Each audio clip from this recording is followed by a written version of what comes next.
جس حضرت زکریا علیہ السلام کا ذکر ہو رہا ہے، آپ یہ جانتے تھے کہ اللہ تعالیٰ بڑی قدرت کاملہ والا ہے، وہ ضرور مجھے اولاد دے سکے گا۔ اس لیے جو میرے بھائی بہن اس وقت مجھے سن رہے ہیں، میری خصوصی طور پہ میری بہنیں جو نعمت اولاد سے محروم ہیں، آپ مایوس نہ ہو اور آپ اللہ سے رجوع کریں۔ خدا را یہ عاملین کچھ نہیں دے سکتے آپ کو، جھوٹے عاملوں کی بات کر رہا ہوں، جو بڑے بڑے دعوے کرنے والے جھوٹے ہوتے ہیں، اور جو دعوے نہیں کرتا وہ کہتا ہے کہ چلو ٹھیک ہے آپ یہ وظیفہ لے لیں، اللہ ہی دینے والا، یہ تو ایک وسیلہ ہے، اللہ چاہے گا تو دے دے گا، چاہے تو نہیں دے گا، کوئی حرج نہیں ہے۔ آپ دعا کریں، وظائف کریں، اور مطلب کسی سے کوئی عمل کروا لیں جو جائز پاکیزہ عمل ہو، کوئی حرج نہیں ہے۔ لیکن جو یہ دعوے کرتے ہیں بڑے بڑے، ان کو چھوڑ دیں، آپ اللہ سے خود رجوع کریں۔ جتنی گڑ گڑاہٹ اور جتنا اخلاص آپ کے اندر ہوگا، دوسرا آپ کے درد کو اتنا محسوس کر کے کوئی اللہ تعالیٰ سے دعا کرے گا، تو ہماری بہنیں خود کریں، جو ہمارے بھائی خدا نخواستہ احساس محرومی کا شکار ہیں وہ بھی کریں، لیکن مقصود اچھا ہونا چاہیے۔ دیکھیں جیسے زکریا علیہ السلام کا تھا، آپ یوں سوچیں، اے اللہ ہمیں اولاد دے جو نیک ہو، پرہیزگار ہو، متقی ہو، گناہ نہ کرے، تیرے دین کی خدمت کرے، وہ ہمیں بھی جنت میں لے کے جائے، خود بھی جنت میں ہو۔ کیا پاکیزہ ارادے ہوں گے، لیکن ہم کیوں گے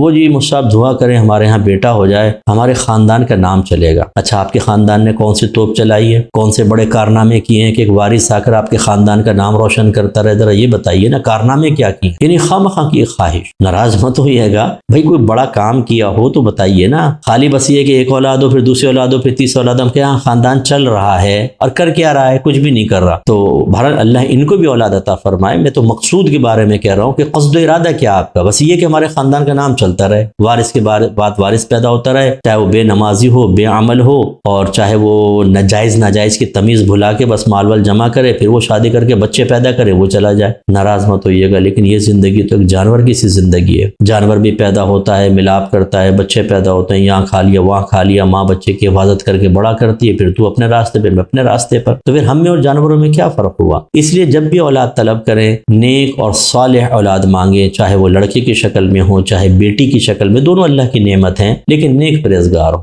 گناہگار بچہ نکل آیا جس کی آپ سے تربیت نہ کر سکے، ایسا بچہ نکل آیا تو آپ کے لیے گناہ جاریہ۔ ایسے ماں باپ تو میدان محشر میں کہیں گے اللہ تمہیں بے اولاد رکھتا تو بہت اچھا تھا۔ یہ جو آپ اولادیں مانگتے ہیں نا بہت سارے، اور خاص طور پہ مصطفیٰ دعا کریں لڑکا ہو جائے۔ اچھا لڑکا ہو جائے تو آپ کیا کریں گے؟ اس کو بہت بڑا عالم بنا دیں گے، مفتی بنانا ہے آپ نے، بہت بڑا اسکالر بنائیں گے، بہت بڑا مبلغ بنائیں گے؟ نہیں، بس وہ لڑکا ہو، کمائے گا، سہارا ہوگا، لوگ واہ واہ کریں گے، جی بیٹا ہو گیا ماشاءاللہ، مٹھائی اٹھائی تقسیم ہوگی، باپ ذرا چوڑا ہو کے چلے گا، اس ماں کو اپنے خاندان میں تھوڑا سا پروٹوکول مل جائے گا۔ بس یہ خواہش ہے، یہ کوئی اچھی خواہش ہے یا کوئی مثبت خواہش ہے یا ان کا کوئی مستقبل میں اچھا نتیجہ نکلنے والا ہے؟ یہ میں آپ کو سمجھانا چاہتا ہوں۔ شعور بیدار کریں، ہر چیز کا ایک اچھا مقصد ہونا چاہیے۔ تو آپ نے یہ تمنا، ہماری تمنا بھی ہوتی ہے لیکن فرق ہوتا ہے، آپ تمنا کو بہتر کریں، اور آپ نے عرض کی اے اللہ تو اسے اپنا محبوب بندہ بنا لے، وَجْعَلْهُ رَبِّي رَضِيًّا، تو اس کو ایسا بنا لے کہ جو تیرا پسندیدہ بندہ ہو، محبوب بندہ ہو۔ کاش یہ ہماری بھی سوچ بن جائے، میرا بچہ اللہ کا محبوب بندہ بن جائے۔ ہم تو چاہتے ہیں کہ بیٹا ذرا SHO صاحب کے پاس جا رہو،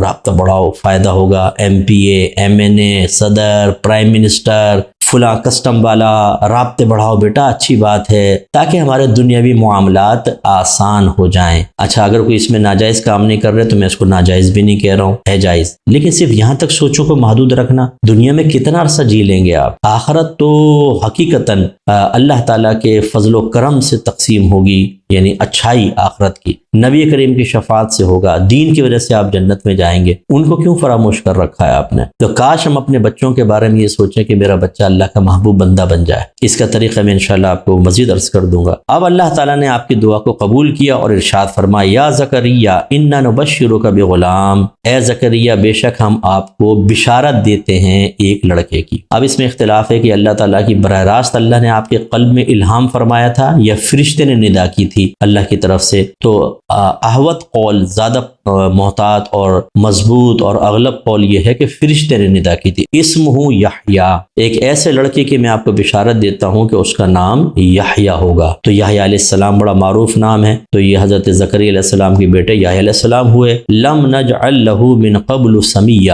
اور ہم نے اس کا ہم مثل اس سے پہلے پیدا نہیں کیا۔ بعض نے سمیہ ہم نام بھی لیا ہے کہ اس جیسا نام والا ہم نے پہلے پیدا نہیں کیا، یعنی گویا کہ یہ آپ ہی کے صاحبزادے کا نام اس سے پہلے یحییٰ یا نام نہیں رکھا گیا۔ اب آپ دعا پہلے کر رہے ہیں، یقین ہے تبھی دعا کر رہے تھے نا، میں نے جیسے عرض کیا، کوئی ایسا تو نہیں کہ یقین نہیں تھا، یقین تھا، کامل یقین، لیکن جب اللہ کی طرف سے بشارت ہوئی نا تو ایک تعجب پیدا ہو گیا، ہوگا کیسے؟ میں 120 سال کا، میری زوجہ 80 سال کی، اور وہ بھی بانجھ، کیسے ہوگا؟ تو یاد رکھیے کہ ایک ہوتا ہے کہ انکار کے ساتھ جملہ کہنا، یہ کیسے ہو سکتا ہے، ہم نہیں مانتے، جیسے کفار نے کہا آخرت ہم نہیں مانتے۔ انبیاء علیہ السلام جب اس طرح کہتے ہیں اللہ تعالیٰ یہ کیسے ہوگا، تو وہ اصل میں چاہتے ہیں کہ اللہ تعالیٰ ہمیں پہلے یقین ہے، ہم چاہتے ہیں یقین درجہ کمال تک پہنچ جائے، ایسا کمال تک کہ بیچ میں کوئی رکاوٹ نہ ہو۔ تو اس لیے اس یقین کو درجہ کمال تک پہنچانے کے لیے آپ نے عرض کی قال ربی انا یکون لی غلام، اے اللہ میرے کیسے بیٹا پیدا ہوگا، وکانت امراتی عاقرا،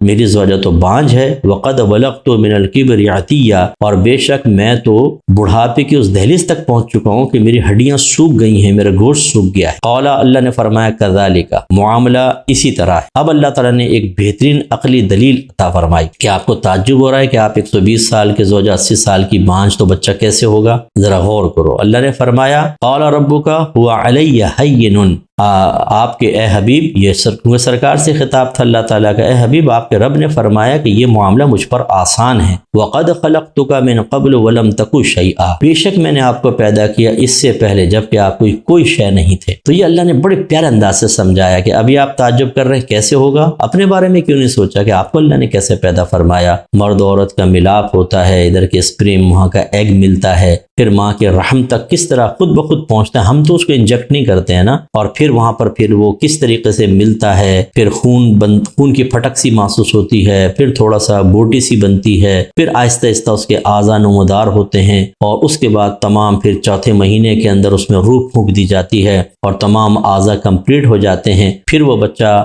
دنیا میں آتا ہے اللہ تعالیٰ کے حکم سے۔ تو انتہائی اللہ تعالیٰ کی تخلیق کا کمال ہوتا ہے، کمال تخلیق، زبردست قسم کی تخلیق۔ تو یہ کس قدر مشکل کام، بظاہر اللہ کے لیے تو آسان ہے، ویسے میں کہہ رہا ہوں کس قدر مشکل اور پیچیدہ چیز، جب یہ اللہ کے لیے آسان تو وہ بھی آسان۔ اس میں گویا کہ میں آپ سب سے بھی گزارش کرتا ہوں، یہ کیسے ہوگا کہ ہم جنت میں جائیں گے، کھاتے رہو پیتے رہو، بد ہضمی نہیں ہوگی، ہم کبھی بوڑھے نہیں ہوں گے، کبھی مریں گے نہیں، ہمیشہ خوش رہیں گے، جنت کی نعمت میں فنا نہیں، پھل کھائیں گے پھر ٹھیک ہو جائے گا، پھر کھائیں گے پھر ٹھیک ہو جائے گا، چھوڑیں گے شاخ میں جا کے لگ جائے گا، جانور پرندے اڑ رہے ہوں گے، ایک جنتی تمنا کرے گا کاش یہ بھون کر میرے سامنے آ جائے، وہ آ جائے گا، وہ اور اسٹیم روسٹ ہوگا، سرکار فرماتے ہیں بغیر آگ کے پکا ہوگا، اس کو وہ پیٹ بھر کے کھائے گا، جب کھا لے گا وہ دوبارہ زندہ ہو کر، یعنی پہلے ثابت بنے گا، زندہ ہوگا، پھر اڑنے لگ جائے گا۔ تو کہتے ہیں کیسے ہوگا؟